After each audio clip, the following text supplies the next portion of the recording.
The crystalline palace of Drakthor floated above the crimson clouds of the imperial homeworld, a monument to 10,000 years of draconic supremacy. Within its highest tower, Princess Melissa sat motionless in her anti-gravity chair, staring at the 3 moons rising over the horizon. Today marked her 19th cycle, a birthday that should have been celebrated with fanfare across 100 star systems.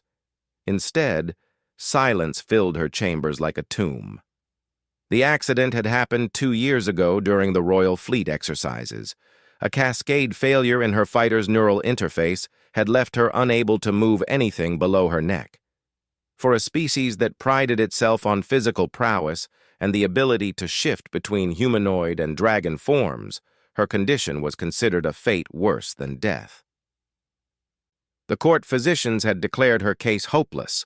Dragon physiology didn't respond to regeneration technology the way other species did. She was, in their cold assessment, broken beyond repair. Her father, Emperor Valcross, had withdrawn from her after exhausting every avenue of draconic medicine. The shame of having a paralyzed heir was too much for the proud ruler to bear. Her siblings visited less and less, uncomfortable with the sight of her immobile form. Even her attendants came only when summoned, their eyes downcast, their duty perfunctory. Melissa had learned to expect nothing on her birthdays anymore. The door to her chamber hissed open. She assumed it was an attendant bringing her evening nutrition supplement, but the footsteps sounded different, heavier, more deliberate, with an odd rhythmic unevenness. "Princess Melissa?" The voice was rough, speaking draconic with a thick, unfamiliar accent. She commanded her chair to rotate, and her breath caught. Standing in her doorway was a human, one of those strange primates from the Outer Rim that the Empire had reluctantly admitted into the Galactic Council 5 years ago. He was tall by human standards, wearing what appeared to be a maintenance technician's uniform. His face was weathered, scarred, and one of his legs was clearly a prosthetic. She could see the mechanical joint through his pant leg. "Who are you?" Melissa asked, her voice sharper than intended. "How did you get past security?" "Name's Brian, Your Highness. Brian Torres. I'm with the human engineering team your father hired to upgrade the palace's life support systems." He limped forward, favoring his artificial leg. "I heard it was your birthday. Figured nobody should spend their birthday alone?" Melissa felt anger flare in her chest. "You heard? You pitied me? I don't need charity from a human." Brian's expression didn't change. He pulled up a meditation cushion, absurdly small for draconic furniture, and sat down with a grunt. "Not pity, Princess. Recognition." "Recognition of what?" He tapped his prosthetic leg, the sound echoing metallically. "I was a Marine. Lost this leg and most of my squad when our transport got hit during the Valorian border conflict. Spent 8 months in a hospital bed, unable to walk, wondering if my life was over at 23. He met her eyes steadily.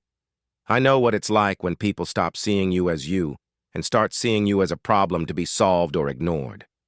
Melissa wanted to rage at him, to tell him that a human couldn't possibly understand what it meant to be draconic royalty trapped in a useless body. But something in his weathered face stopped her. There was no pity there, no discomfort, just plain, honest recognition. "Your doctors gave up on you," Brian continued. "I read the reports, had to understand the palace systems, including medical. They said dragon neurology doesn't respond to standard regeneration." "They're right," Melissa said bitterly. "My spine is too complex, too integrated with our transformation abilities. The damage can't be repaired." "By dragon medicine," Brian agreed. He leaned forward. "But humans? We're stubborn. We don't have transformation abilities or natural armor or fire breath. We're weak, fragile, short-lived. So we got really good at fixing ourselves when we break." Melissa's hearts began to beat faster. "What are you saying?" "I'm saying that before I was a Marine, I was studying neuromechanical engineering, And after I got blown up, I became very interested in neural interface technology. He pulled out a data tablet. I've been working with Dr. Sarah Chen. She's the human neurosurgeon embedded with your father's medical team. We've been studying your case, Princess. He turned the tablet toward her. The screen showed complex neural pathways, interface designs, mathematical models that made her head spin. We can't regenerate your spine the way dragon doctors would approach it, Brian explained, but we can bypass it. A human-designed neural bridge based on the same technology that lets me control this leg like it's my original. We can map your motor cortex, create an interface that routes signals around the damaged areas. Melissa stared at the diagrams, afraid to hope. Why would you do this? I'm nobody to you. My empire has been hostile to humanity's admission to the Council. Brian smiled, the expression transforming his scarred face. Because I remember what it's like to be told you're done, finished, that your life as you knew it is over. And I remember the human doctor who looked at me and said, "Not if I have anything to say about it." He stood, grimacing as he put weight on his prosthetic. Humans don't give up on people, Princess. It's kind of our thing. We're too stupid and stubborn to know when something's impossible. He placed the tablet on her chair's armrest. This is my birthday gift to you. A chance. Doctor, Chen and I have presented our proposal to your father. He's granted us permission to proceed if you consent. The surgery would be in 3 days. Melissa looked at the tablet, then at this scarred, limping human who had walked uninvited into her tower on her forgotten birthday. A human who saw past her paralysis to the person trapped within. Why should I trust human technology? She whispered. Brian headed toward the door, then paused. Because 5 years ago, every other species in the galaxy said humans would never make it into space. We're too fragile, too short-lived, too weak.